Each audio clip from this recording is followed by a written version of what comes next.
ela mesma. Romanos vai dizer da seguinte forma, seu capítulo 3, 10. Não há justo, nem um sequer. Acabou.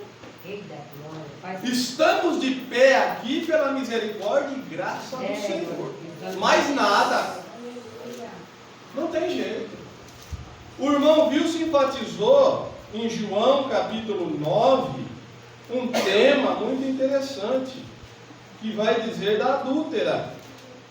Mas se nós formos ver o contexto, o Senhor conversando, vai dizer assim, olha, aquele dentre vós que estiver sem pecado, seja o primeiro que atire a pedra. Aí o versículo mais interessante na minha tradução 9, mas ouvindo eles esta resposta, e acusados pela própria consciência, foram se retirando um por um.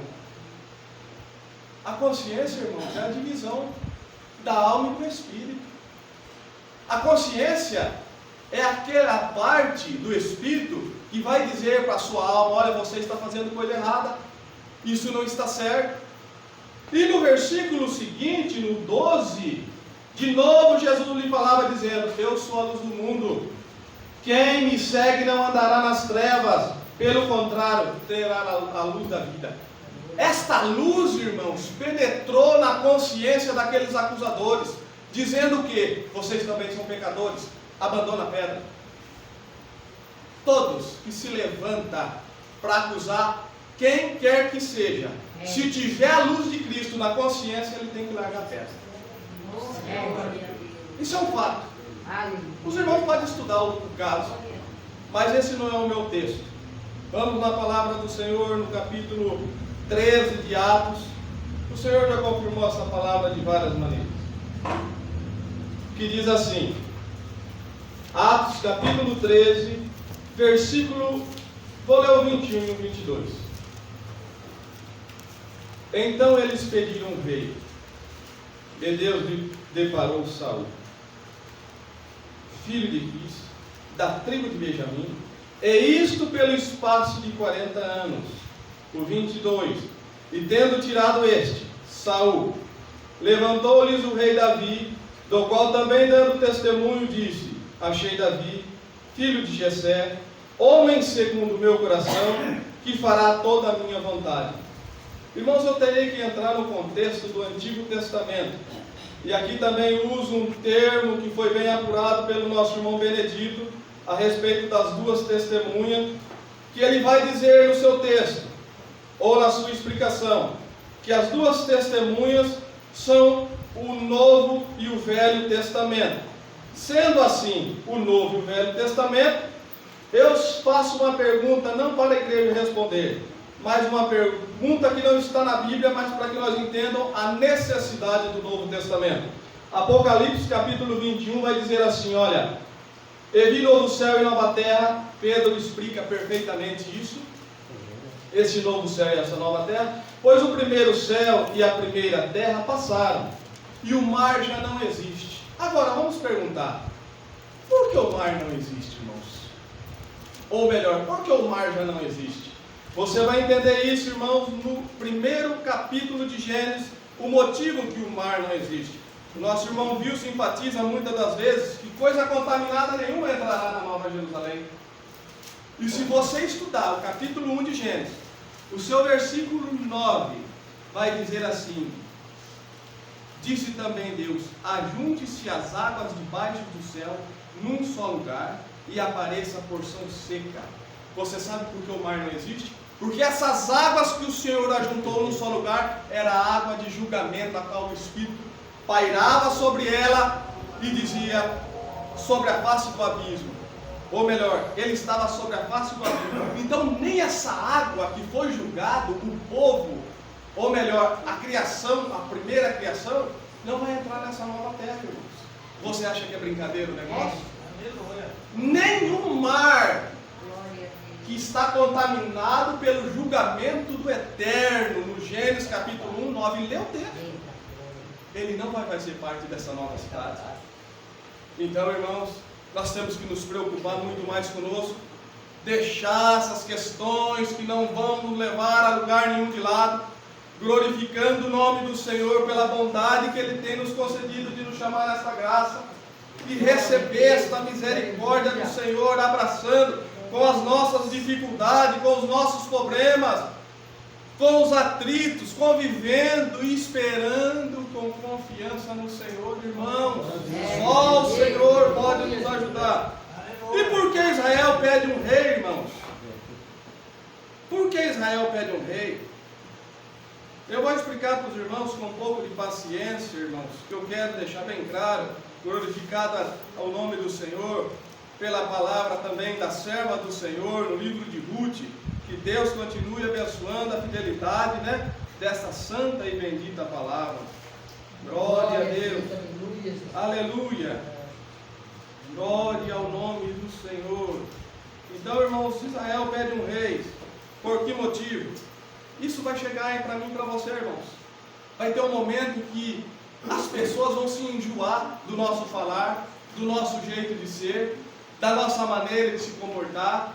Ou melhor, vai ter um momento que você vai dizer assim, olha, que você vai estar nessa circunstância, tendo Samuel envelhecido, constituiu seus filhos por juízes sobre Israel. O primogênito chamava-se Joel, o segundo Abias, e foram juízes em Berseba. Porém seus filhos não andaram pelo caminho dele, antes se inclinaram à avareza, aceitaram subornos e perverteram o direito. Então por que Israel pede um rei? Porque Samuel já estava velho. Olha, irmãos. E os filhos que estavam na função estavam corrompidos também. É interessante, irmãos, como cobramos, do outro aquilo que também estamos na mesma situação.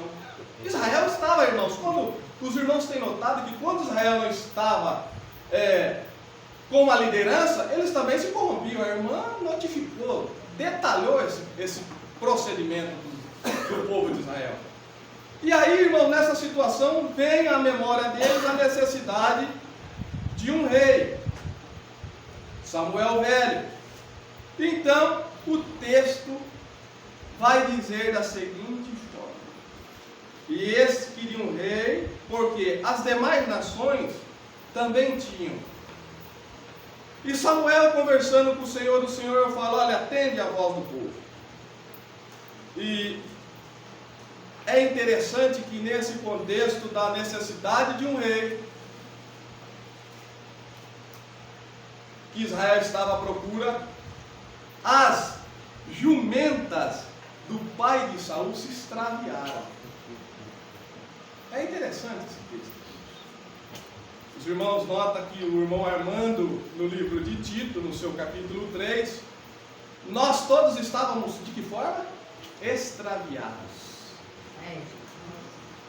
As jumentas, irmãos, de uma certa forma, ou melhor, estavam extraviadas. Saíram do caminho, saíram do ambiente de costume. E Saul vai à procura dessa jumenta. É interessante que à procura dessa jumenta, o Senhor, no seu capítulo 15 de Samuel, 9:15, capítulo 9, versículo 15 de 1 Samuel, o Senhor já tinha alertado, como diz o texto, um dia antes de Saul chegar. Ora, o Senhor, um dia antes de Saul chegar, o revelava a Samuel, dizendo: amanhã a estas horas te enviarei um homem da terra de Benjamim, a qual ungirás por príncipe. Os irmãos estão entendendo os caminhos do Senhor? E este homem chega, irmãos, até esse determinado lugar que o Senhor proporciona, através de quem? Através do seu moço, que os irmãos vão encontrar esse versículo, esse versículo 9, do capítulo 9, versículo 5. Vindo eles então à terra de Zuf, Saul disse para o seu moço, com quem ele ia: vem e voltemos, não suceda que meu pai deixe de preocupar-se com as jumentas e se aflija por causa de nós. Irmãos, este moço não é aquela pessoa que você procura nos momentos de adversidade para falar do seu problema, não. Essa pessoa não é aquela pessoa que você vai até ela e fala: olha, minha vida está assim, eu estou cheio de problema. Ele não tem a solução. Esse moço é a figura da pessoa que Deus preparará para você, para te dar a palavra certa, para você ir na direção certa. Você não, foi dito aqui, se você tiver fé, você não precisa procurar ninguém, não. Essa pessoa vai aparecer na sua casa, vai te encontrar na rua, vai te dar a palavra certa, vai te mostrar a direção, vai te levar até Deus. É isso, irmão. Isso é fé. Mas temos que esperar no Senhor. Graças a Deus. Então, irmãos, Saul encontra. E é interessante que Samuel conversa, unge Saul, o Espírito do Senhor se apossa no rapaz de Saul. E o contraste que devemos fazer, irmãos, entre Saul e o rei Davi, já logo de início, porque o texto de Atos nos dá essas duas pessoas. Saul, irmãos, ele começa, após a unção, ele começa assumindo um reinado